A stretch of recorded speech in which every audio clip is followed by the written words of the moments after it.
Hello, everyone. Now, welcome to the World Series of Board Gaming's How to Win series. Today, we are taking a look at Earth, the entirety of Earth, and how to win Earth, how to become the global domination of Earth, or, how to just get the most points in this incredible hit by Inside Up Games. Earth is a new addition, one of the 3 new additions to the World Series of Board Gaming's 2024, and we just had to include it because there are so many exciting ways to come out on top in this game, and we're going to talk about just a few of them in this video. Forget Mars, let's put some Earth up there. Beautiful. I just friggin' love that cover. But before we begin, I do want to tell you about the World Series of Board Gaming. If you're unfamiliar, it's an event that takes place at the Horseshoe Casino down in Las Vegas, Nevada, right on the Strip in Las Vegas. It's a 5-day event with an open gaming library from Dice Tower West, a competition where you can win $25,000 just playing board games. And even if you don't come out on top, and if you don't take home the championship Super Bowl style Earth ring, there's still a ton of prizes to make it worth your while and a ton of awesome gaming to be had. I feel incredibly blessed that we've fostered such a friendly, welcoming environment filled with gamers who want to put their skills to the test. If you think you're good at board gaming, you've got a shot to take this whole thing. Seriously, so many of our winners, the common theme is, I didn't know if I'd be good enough. But in this style of tournament, anybody can come out on top as long as you know the game. And because of the unique style of this tournament, because if you make it to the semifinals, you might have to play a different game than the one you won the championship of. That's why I want to do this How to Win series, to give you a little bit of a touchstone, a couple strategy tips to consider if you're approaching Earth for the first time, or you want to get better, you want to pursue that 500 ELO on Board Game Arena. But seriously, get your tickets at WSBGVegas.com. We've got a stay and play package that gets you 4 nights on the Vegas Strip, plus 4 chances to win $25,000, plus a whole slew of other stuff, prizes, everything, and that'll cost you pretty much as 4 nights hotel stay could cost you in other places. Seriously, it's a good deal. You should check it out. You should come join the event. We'd love to have you there. Now let's talk about Earth, though. Earth bursting to the scene in 2023. Oh, I can't wait. I can't wait to see the strategies that people come up with. People are still sort of solving and figuring out this game. It is such a lovely, rich game. And I know that there are so many ways to get points. So how do you identify what are the ways that will help you get on top from other people? So if you're just starting out, tip number 5 is for you. Tip number 5 has to do with the starting islands. These cards down here, the Luzon Island and the tropical rainforest, your island and your habitat, these beauties here. And this board has actually done what I would suggest. Tip number 5 is if you're unsure, you're not quite sure yet, you haven't played the game enough to see the synergies right off the bat. If you're unsure about which ones to pick, just pick the ones that give you the most points.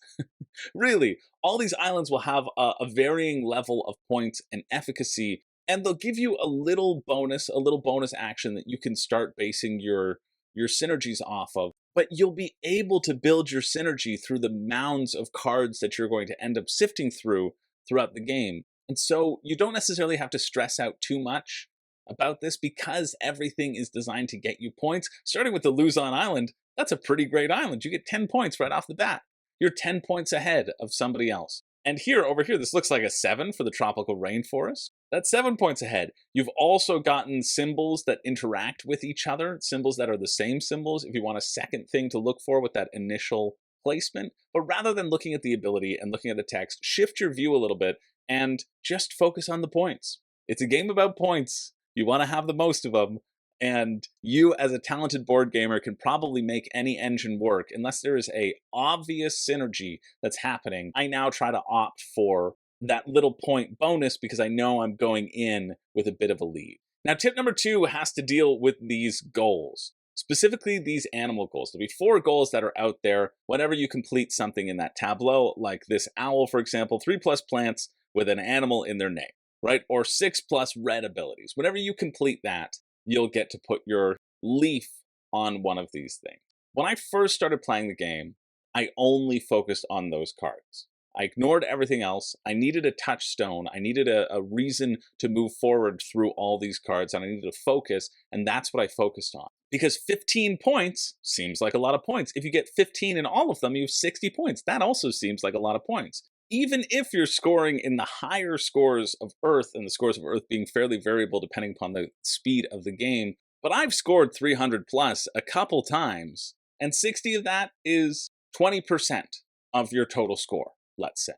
It seems like a lot. But I wouldn't be focusing just on the 15 points. I would be focusing on, okay, the difference between 60 points and what happens if you get second, 44 points. It's only 16 points difference. And when you have such large scores regularly over 200, the difference of 4 points and racing for these things doesn't really matter. Heck, I earned more than 4 points. I earned more than 16 points by just picking the 10 and the 7 as my starting islands, right? These things will balance themselves out, and focusing too much on these goals and racing for these goals means that you sometimes sacrifice the efficacy of your engine and the efficacy of your tableau, and I don't think that's necessarily the thing to do. So not putting as much weight on these and rather putting more weight on the end game goals, where if you create a better tableau than someone else, you can make up those points very easily, I think is a better way of shifting your mindset. Now, tip number 3 has to do with the resource limit of your tableau. The resource limit of your cards. Every card is broken down into a similar structure, but the main ways you can get points on your cards, rather than just the straight points that they are offering, are based upon your growth and your cubes. Your trees and your cubes, your shrubs and your nubs. I think the key thing here to consider as you're playing through the game is to be mindful about when you are close to hitting that resource limit. So I was playing a game recently where I was going heavy on composting. I was composting a lot of stuff. And because I had done that, the plants that I had gotten into my tableau and the number of brown cards that I was doing to score extra points, one scoring for compost, I didn't have that many spots to put trees. And so my opponent was consistently activating things that gave me trees. And so in that midpoint, when I was debating between some cards and some abilities, I then shifted that priority. I shifted that priority to allow myself to have that growth, to have that space, and to not max out on your growth, especially on the cubes area. A lot of games, you want to always hit your maximum. I want to end the game with 36 sprouts. That's what they're called. They're sprouts because I have 36 spaces. In Earth, I want to finish the game with 36 sprouts and have 40 spaces. You know, I like having that wiggle room because you're never going to predict the exact amount. There's no way to sort of math out the exact way of minning and maxing and hoping you get the exact amount of cubes that you need. You instead want to set yourself up so that when your opponents take the actions, you are able to capitalize on those actions fully. Because if you're not capitalizing on those actions fully when your opponents are doing it because you've run out of room, that's where the poor planning happens. And so creating an environment and then shifting and prioritizing an environment that helps flush out where those weaknesses are, I think is very important. And that's a mid-game shift that is actionable that you can focus on. Now, tip number 2 deals with the cards in hand that you have. These cards in hand, and the tip here is don't hold on to your cards in hand. Find a way to spend them. Unless you have that one final card, those final bonuses that give you points for cards in hand, this is the most useless resource to have. Not only does it give you a plethora of options that you become inundated with. There's a reason in the rulebook, and I think everyone should follow this, is when you know cards are garbage for you, you turn them over so you don't have to reprocess that information. You can spend more time analyzing how to make your tableau efficient. But there's a reason why they tell you to turn them over, because you're going to have mittfuls of cards. And unless you have that one endgame bonus card that gives you up to 30 points for having 30 cards in hand, ending the game with a mittful of cards is not efficient. Like everything in Earth, you want to be threading that needle. You want to get into that pocket, the athlete zone of saying, okay, I don't need these, I don't need these. You're almost running out of cards to play. You're getting new ones because the reality of the situation is a lot of the plants are very similar in terms of cost, in terms of point value, especially when you're finishing up your tableau, right? And so holding on to those cards and hoping to hold on to the cards just so you can play them means you're going to get caught with them in your hand. This game is a race. It is a race to the finish. You're not going to have the time to build all those incredible point-getting cards, and you may end up getting stuck with them. And especially because I know that one card that's in your hand, this is speaking from personal experience, one of the first games I had that card in my hand. I said, great, I'm going to build an engine with just getting cards in my hand that only trigger when I play this card. And then I ran out of time to play that card because it was an endgame card. And I thought I could hold on to it for as long as possible. And I thought I could get soil some other way. And then the game was over because I didn't play the cards in your hand. You have to find that balance between playing smaller cost cards and larger cost cards. Playing 2 cards is always better than just playing 1. And again, finding that flow where you have it. One of the most recent games that I played, and I think my score was like, I don't know, 294 at the end, was I had a compost engine going where I was running out of cards in my hand. I was composting too much from my hand. And so focused on getting anything that could allow me additional card draw so that I could trash more and more into the deck. And it was touch and go there for a little while because there were cards that I was holding on to that I really needed to play and that I needed to save. But you find what those are. You know those are the ones that you're going to keep. And then if something replaces it, great. You're not going to play both of them. Just get rid of them. Play your cards as effectively as possible, as quickly as possible, and don't forget that this game is a race. The players decide the pace of this game. And if you're not in tune with the players' pacing, you're going to get caught with a mitt full of cards that could have been points and aren't. And tip number one has to do with one of my favorite mechanisms in board gaming. It's why I appreciate this game. That is the follow mechanism up top here. The idea that you're building your tableau to have a bunch of different colors of the rainbow so that you can activate and have effective turns when other people are going on. And to that I say, tip number 1 is specialize your own strategy.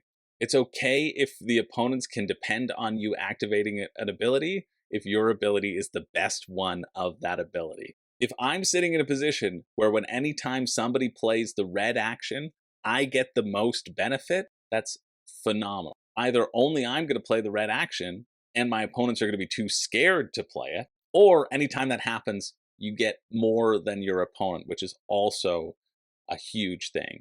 Because this game is a race, specializing and hammering that same strategy over and over again. Maybe you've got a whole bunch of sprout sections. Maybe you got a whole bunch of sprout areas and you just want to plant sprouts and you can turn those sprouts into other things and you just want to hammer that over and over. The more effective you can hammer that one action, the more effective your turns are going to be. You can pick up the slack. Other people around the table are going to be doing other things and you can get, small little bits from there. But when on your turn, you want your action to be incredibly effective. You want to hammer one thing over and over and then go and build some plants and then go back and hammer that one strategy over and over.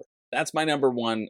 Too often people get too distracted with the possibilities, and in a game like this, you need to make yourself incredibly efficient and then capitalize on the efficiency that you've created. And because I'm coming off of a high of such a string of good games, I'm going to give you a bonus tip. The bonus tip being the idea of when to plant. And this is where a lot of the interactivity can come from. You need to watch your players around the table. You need to see when they have not a lot of soil, and you need to plant 2 cards at that moment. There's no better action in Earth than you planting 2 cards and your opponent not planting 1. Either they need to save their soil because they've got a big thing planned up, they're holding on to stuff, or they don't have enough soil to play the card that they want, and so they have to play something suboptimal. Hammering on the when to playing your plants, making your opponent plant them at times that are inopportune, making them make those decisions is a really, really important strategy. And finding that timing is what can help put you on top. Like this top, the top of those, the top of these trees. So there we go. Those are the 5 tips, 6 tips to help you win at Earth. Win at the world. Win at the World Series of Board Gaming. Maybe we'll call it the Earth Series of Board Gaming for our winner of Earth. Who knows? Hopefully this gave you some tips to consider. Go try them out. Come back. Let me know how you did, if you improved, how much you improved, and if you're ready to come compete in Vegas because of it. I know you are. It's a great event. Seriously, I know I'm the one wearing the WSBG shirt, so you kind of know what I'm going to say, but I wouldn't be involved with this organization if it wasn't a good event, just quite frankly. I enjoy doing it, so that's why I do it. Not in it for the big bucks. If I was, I would be competing in the tournament and being crowned best of the world, which maybe one day. Anyway, thank you so much for watching. For everything with board gaming and strategy, stay tuned to the World Series of Board Gaming's YouTube channel. That's what you're on right now. And if you have any questions about the event, feel free to contact us. Again, the website is wsbgvegas.com. And trust me, you're going to have a great, great time. So I hope you come. Thanks, everybody. My name is Chris George. And on behalf of all of us here at WSBG Vegas, what are you waiting for? It's time to get in the game.